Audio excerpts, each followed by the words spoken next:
قسمت لوگ ہوتے ہیں کہ جنہیں رب کائنات فرائض نماز کے ساتھ ساتھ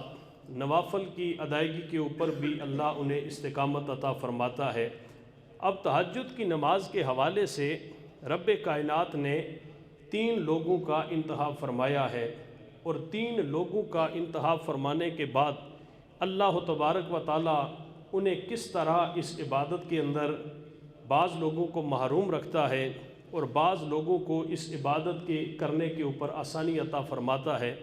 حضور نبی کریم صلی اللہ علیہ وسلم کی حدیث مبارکہ ہے کہ رات کا جب پچھلا پہر آتا ہے تو مالک کائنات فرشتوں کی 3 ٹولیاں انہیں زمین کے اوپر نازل فرماتا ہے، اور ایک ٹولی کو اللہ یہ فرماتا ہے کہ جا کے فلاں شخص کو اس کو گہری نیند کے اندر داخل کر دیا جائے، اس لیے کہ وہ شخص ساری رات برائی کے کاموں کے اندر ملوث رہا، سارا دن اس نے بے ہدایتی کے اندر گزارا، سارا دن اس نے لاپرواہی کے اندر گزارا۔ تو اب یہ جو خاص وقت عبادت کا مل رہا ہے، کہیں ایسا نہ ہو کہ وہ بیدار ہو جائے، بیدار ہو کے اٹھ کے عبادت و ریاضت کر کے میری رحمت کو پکارنا شروع کر دے، بلکہ اللہ اس انسان سے ناراضگی کا اظہار فرماتا ہے، اور اس انسان کو اپنی ناراضگی کی سزا یہ دیتا ہے کہ اللہ اس کو سجدوں سے محروم کر دیتا ہے،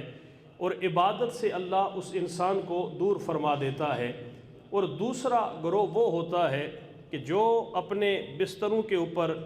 رات کے وقت سو رہا ہوتا ہے، اور رب کائنات فرشتوں کو حکم ارشاد فرماتا ہے کہ اے فرشتوں، فلاں بندہ میری عبادت کرتا ہے، میری ریاضت کرتا ہے، میرا ذکر کرتا ہے، اس کے دل کے اندر میری ذات سے محبت پائی جاتی ہے، وہ نماز بھی ادا کرتا ہے، ذکر و اذکار بھی کرتا ہے، اور اس کے دل کے اندر تہجد کی نماز کی ادائیگی کی خواہش بھی پائی جاتی ہے۔ اے فرشتوں، اس بندے سے مجھے محبت ہے، اس لیے کہ والذین جاہدوا فینا لنہدینہم سبلنا، کہ جو شخص ہمارے راستوں کے اندر کوشش کرتا ہے، محنت کرتا ہے، تو ہم اس شخص کے لیے اپنے راستوں کو آسان فرما دیتے ہیں۔ اے فرشتوں، جاؤ اور جا کے اس شخص کو نیند سے بیدار کرو، اور بیدار کر کے اس کے دل کے اندر یہ خواہش پیدا کرو، اس کے دل کے اندر یہ تمنا پیدا کرو کہ وہ اٹھے اور اٹھ کے میری بارگاہ کے اندر عبادت و ریاضت کرے۔ یقیناً ایک شخص جس کے لیے نماز پڑھنی بھی مشکل ہے، اس کے لیے 5 وقت کی نماز کی ادائیگی کے لیے مساجد کے اندر جا کے بعد جماعت نماز پڑھنا، یہ ایک بہت بڑا مشکل کام اسے دکھائی دے رہا ہوتا ہے۔ اسی طرح جو شخص نماز تو پڑھتا ہے لیکن اسے بعد جماعت نماز پڑھنے کی خواہش اس کے دل کے اندر پیدا نہیں ہوتی، اس کے لیے بعد جماعت جا کے نماز پنجگانہ کی ادائیگی کرنا یہ اس کے لیے ایک مشکل کام ہوتا ہے۔ لیکن وہ شخص جس کے لیے نماز پڑھنے کا جس کے دل کے اندر شوق ہی نہیں ہے، اس کے لیے سرے سے نماز پڑھنا ہی اس کو مشکل لگنا شروع ہو جاتا ہے۔ لیکن جو شخص اللہ کی بارگاہ کے اندر کوشش کرتا ہے تو رب کائنات پھر اس کے لیے آسانیاں پیدا فرماتا ہے، اور اپنے راستے اللہ اس کے لیے آسان فرما دیتا ہے۔ اب ایک بندہ نیند کے اندر محو استراحت ہوتا ہے، رب کائنات اس انسان سے محبت فرماتا ہے اور فرشتوں سے یہ کہتا ہے کہ فرشتوں جاؤ اور میرا فلاں بندہ جو ہے وہ نیند کے اندر ہے، اس وقت جا کے اسے بیدار کرو، اور بیدار کرنے کے بعد اس کے دل کے اندر یہ خواہش پیدا کراؤ کہ وہ نماز تہجد کی ادائیگی کرے۔ جب وہ شخص بیدار ہوتا ہے، وضو کرتا ہے، اللہ کی بارگاہ کے اندر حاضر ہو کے اپنی حاضری لگواتا ہے، مناجات کرتا ہے، تو رب کائنات پھر اس انسان پہ راضی ہو جاتا ہے، اور وہ شخص اس کیفیت کے اندر اللہ کی بارگاہ کے اندر جو بھی سوال کرتا ہے، رب کائنات اس انسان کے اس سوال کو اپنی بارگاہ کے اندر قبول فرماتا ہے۔ اسی طرح تیسرا گروہ جو بیان کیا گیا ہے، اس گروہ کے حوالے سے یہ ہے کہ وہ شخص جو ہر وقت اللہ کے ذکر کے اندر لگا رہتا ہے، اللہ کے کاموں کے اندر لگا رہتا ہے، خدائی مشن کے اندر لگا رہتا ہے، تو رب کائنات فرشتوں کو حکم ارشاد فرماتا ہے کہ فرشتوں جاؤ اور میرا فلاں بندہ وہ نیند کے اندر ہے، سو رہا ہے، جا کے اس کے کروٹ کو بدلو، اگر وہ چاہے گا تو بیدار ہو کے اٹھ کے میری عبادت کرے گا، میری ریاضت کرے گا، لیکن اگر وہ نہیں اٹھتا تو پھر بھی تم اس کے کروٹ کو بدل لو، میں اس کے سونے کو بھی اپنی بارگاہ کے اندر عبادت شمار کروں گا۔ اب یہاں پہ علماء کرام نے یہ لکھا ہے کہ یہ جو تیسرا گروہ ہے جس کے بارے میں اللہ نے یہ فرمایا ہے کہ اے فرشتوں جاؤ اور جا کے اس بندے کو جگانا نہیں بلکہ اس کے کروٹ کو بھی تم بدلو، اس کے پہلو کو بھی تم بدلو، اور اگر وہ جاگ جائے اور اٹھ کے میری بارگاہ کے اندر عبادت کر لے تو فبہا، اگر وہ عبادت نہیں کرتا تو میں اس کے سونے کو بھی عبادت کے اندر شمار کر کے اسے اس کا ثواب عطا فرماؤں گا۔ اب یہاں پہ علماء کرام نے یہ لکھا ہے کہ یہ جو تیسرا گروہ ہے جس کے بارے میں اللہ تبارک و تعالی یہ ارشاد فرماتے ہیں کہ اے فرشتوں اگر وہ جاگ کے میری بارگاہ کے اندر تہجد کی نماز کی ادائیگی کرتا ہے تو میں اسے ثواب عطا کروں گا، لیکن اگر وہ سو بھی رہا ہے تو میں پھر بھی اسے اس کی نیند کو بھی عبادت کے اندر شمار کر کے اسے اس کا اجر و ثواب عطا فرماؤں گا۔ یہاں پہ لکھا ہے کہ نوم العلماء عبادت،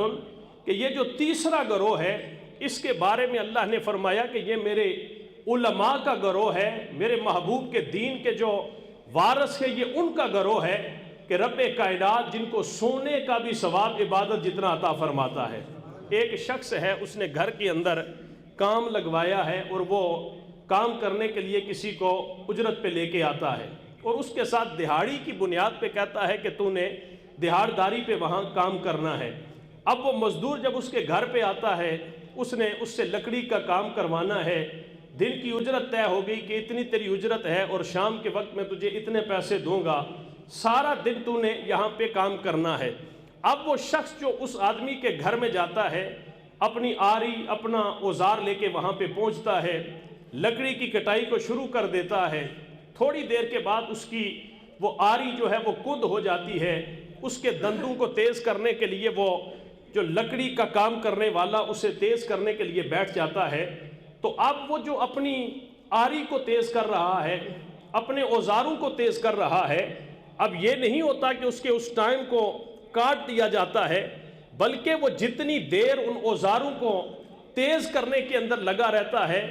اس وقت کی بھی اجرت اس کو دی جاتی ہے، اس لیے کہ اگر وہ اپنے اوزاروں کو تیز نہ کرے تو جو باقی کام ہوتا ہے وہ صحیح طریقے سے نہیں کر سکتا۔ اسی طرح جو شخص دیندار ہوتا ہے اگر وہ سو جاتا ہے، ہر وقت اس کا دین کے کاموں کے اندر گزرتا ہے، عبادت کے اندر گزرتا ہے، ریاضت کے اندر گزرتا ہے، تو وہ شخص جب سو بھی جاتا ہے تو رب کائنات فرشتوں کو یہ حکم ارشاد فرماتا ہے کہ اے فرشتوں یہ شخص سو تو رہا ہے لیکن اس کو جاگنے کے بعد یہ اپنے کام کے اندر مشغول نہیں ہوگا، بلکہ اس کا سونا، اس کا استراحت کرنا،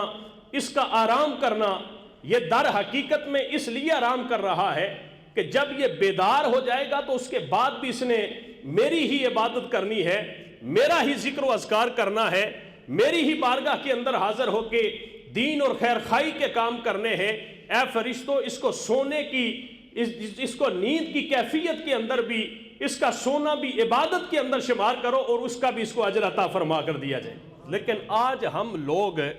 جس حالت کے اندر ہیں، جو پہلا گروہ ہے کہ جنہیں اللہ پسند نہیں فرماتا کہ وہ میری بارگاہ کے اندر حاضر ہو کے عبادت کر سکے، ساری رات وہ جاگتے رہتے ہیں اور صبح کا جب وقت ہوتا ہے اکثر لوگ جو ہے وہ اس بات کو نوٹ کریں گے کہ ساری رات وہ جاگتے رہتے ہیں، انہیں بالکل ساری رات جو ہے وہ نیند نہیں آتی، لیکن جو ہی اذان کا وقت قریب آتا ہے تو ان کے اوپر اتنا نیند کا غلبہ طاری ہو جاتا ہے کہ وہ سو جاتے ہیں۔ یہ بہت سارے لوگ ایسے ہوتے ہیں۔ اب اس آدمی کے اوپر جو نیند کا غلبہ طاری ہوا ہے اس کی خالصتاً وجہ یہ ہے کہ رب کائنات اس انسان کو پسند ہی نہیں کرتا کہ یہ شخص میری بارگاہ کے اندر حاضر ہو کے عبادت اور ریاضت کر کے مجھ سے میری رحمتیں حاصل کر سکے۔